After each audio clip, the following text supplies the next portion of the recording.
yung ating problema sa Muslim rebellion, which is now being addressed through negotiations with which resulted in the passage during his term of the Bangsamoro Organic Law.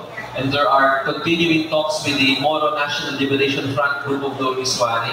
No? Yung ating pong sana sa CPP-NPA, ngunit nag-collapse because of insincerity on the part of the CPP-NPA leadership, which is why the DLG is now pursuing localized peace talks. No?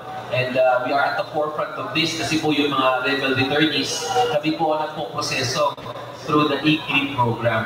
And now, the biggest change that the President would want to happen during his term is the shift in the form of government. Ngayon, hindi naman po kami, we do not have any illusions na this is going to be easy. No? It's not easy. We know it's not easy. And the task is difficult because sa totoo lang, kahit po nung ako'y bata pa nung 87 Constitution at nagbotohan tayo doon to approve the 87 Constitution, sino ba talaga sa mga tao ang nakaintindi ng buo dun sa linalaman ng 87 Constitution? At alam naman po natin lahat na yung 87 Constitution, minamadali talaga yun. Because what happened when Cory Aquino assumed power during the EDSA Revolution, ang ginawa nila, they repudiated the 73 Constitution because it was a Marcos Constitution. And then, Executive Secretary Jover Arroyo drafted a revolution.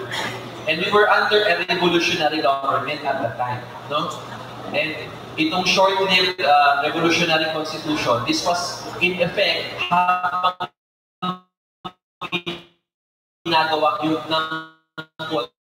yung 87. The 87 Constitution is created they were now appointed for a short period downwards in the 1980s. And I think this is the message we would like to address and to give to our through the help of the media, through the help of our friends from the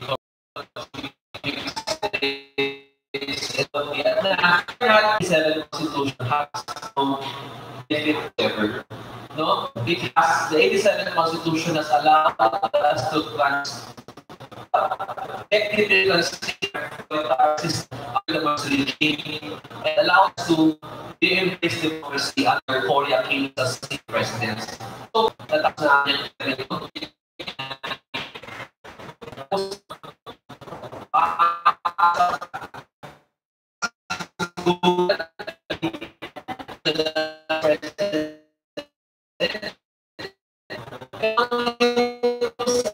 do you do you think the next president will come now?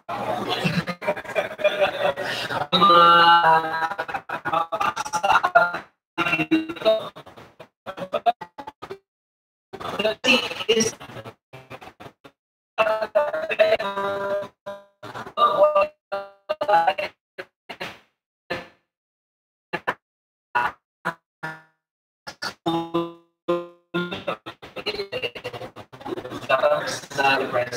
so we cannot. So how do we ensure that this development continues beyond the term of the president? Kaya po tayo may charter change. Kaya po tayo may constitutional reform. That's why we have this push for a federal system of let me also address the concerns by other wala na po oras ang federalismo and federalism has kumbaga nagpahinga muna siya because ang focus ng ating taong bayan magiging eleksyon na. Okay? Now, and also because ang sabi nila, there is no support from the Senate. Gusto ko lang pong sabihin and to emphasize na mismo si Senate President Tito Soto na ang nagsabi. No?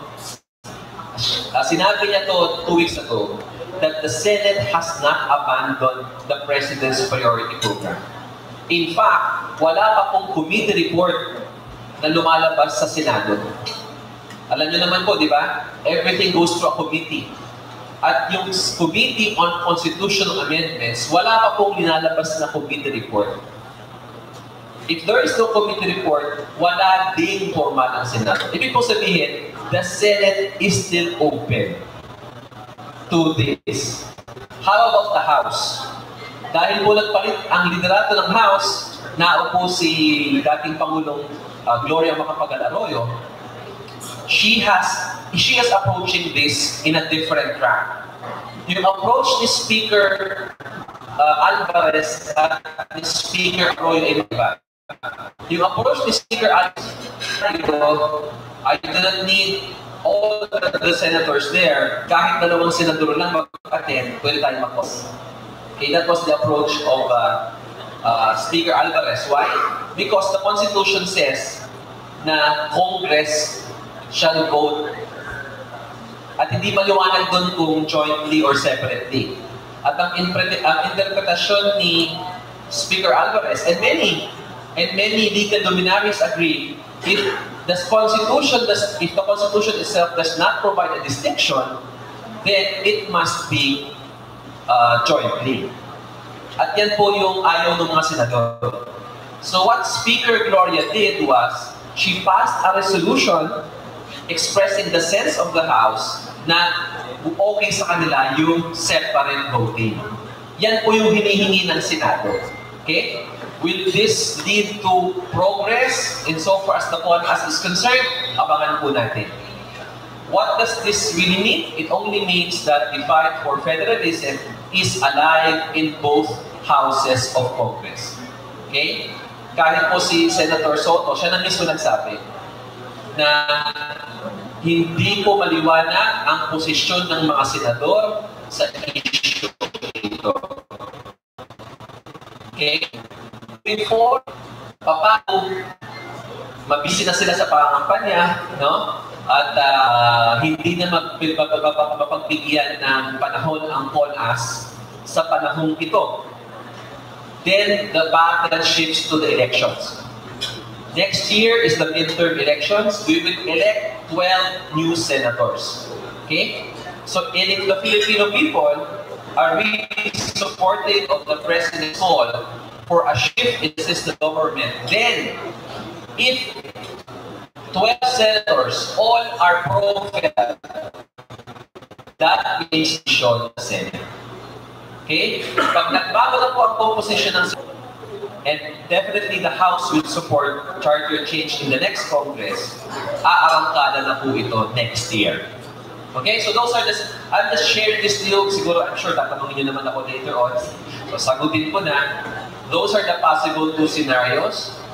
We can proceed with a consultative CONAS scenario now, pero hindi ko alam kung makakabol pa natin yung plebiscito by elections next year.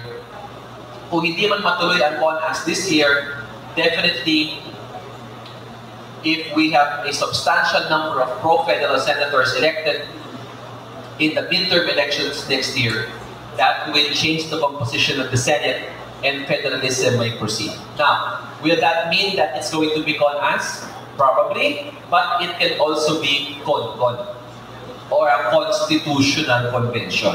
Okay? You know, why is it like this? Because this is a very difficult political decision on the part of our leaders. No?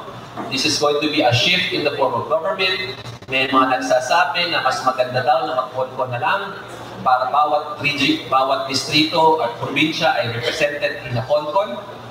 And those who are members of the CONCON can decide on difficult constitutional changes like an anti-political dynasty which will not benefit them or which will not affect them because they are CONCON members, not members of Congress or members of the Senate. Okay? So, even if it's scenario 1 or scenario 2, ang DILG po tuloy-tuloy lang sa ating pangangalap ng suporta for a federal system of government because we need to explain to the people what is exactly this Ganihan, what exactly this Ganihan federalism, and what is its benefits to the Filipino people. Ito po yung isang tanong at natanong ako dito nung budget hearing ng DILG sa House. Why are we focusing daw on educating the people when there are many scenarios? Ang po ganito, ginagamit ng mga kontra sa federalismo yung survey. Diba? Yung survey, yung mga karamihan sa ating mga kababayan ay hindi nakakaintindi ng federalismo, ergo, since hindi nila naiintindihan, hindi nila sinusuportahan. Tama naman. How can you support something you do not understand? So, since federalism is a part and parcel of every survey being conducted by Pulse Asia, SWS, and all the other survey firms, it is the challenge to the DILG to increase public awareness, increase public support, para hindi sabihin ng mga kritiko ng federalismo na ba't tayo magpe-federal, hindi naman suportado ng taong bayan yan. Okay? So I hope you understand where we're coming from. It's a chicken and egg situation. We have already made our decision that we will be pushing for this, mahay or hell, kung ano man, to ensure that the President's agenda for change is fulfilled. And of course, we are campaigning because at the end of the day, this will all go down in a plebiscite. No change in the Constitution can happen without the approval of the people through a plebiscite. Therefore, it is just proper that the department does this campaign, information and advocacy campaign with vigor so that we can ensure that the people understand the issues when they go to the polling place in a plebiscite, which should happen during the term of President Rodrigo Duterte. With that, maraming salamat, and I'll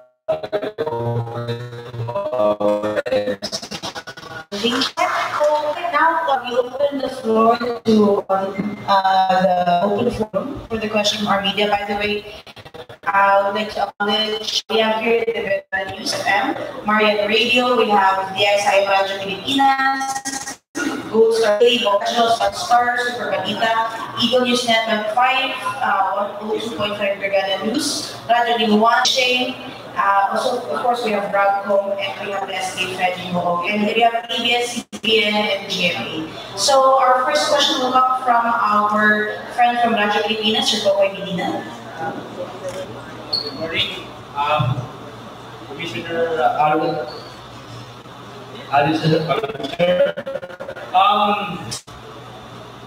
isa sa reasons nila bakit hindi masyadong naiintindihan ng tao yung issue ng federalism is some of our senators says na they are against sa 18 state like majority leader Zuberi say makasurvive yung 18, yung 4 lang. So ito rin po yung ginagamit ngayon ng capital ng ayaw sa federalism. Like last Monday, I read an article that an expert says that shifting to federalism mas makakos ito ng pagtaas ng ating inflation. So ano po ang ating sagot ito? Thank you for that. Okay. Bago po sa inflation yung sasagutin ko muna kung makakasurvive ang 18 regions. Sa ngayon po, under the unitary form of government, may regions na po tayo. Ang district regions. Kung isasama natin yung region ng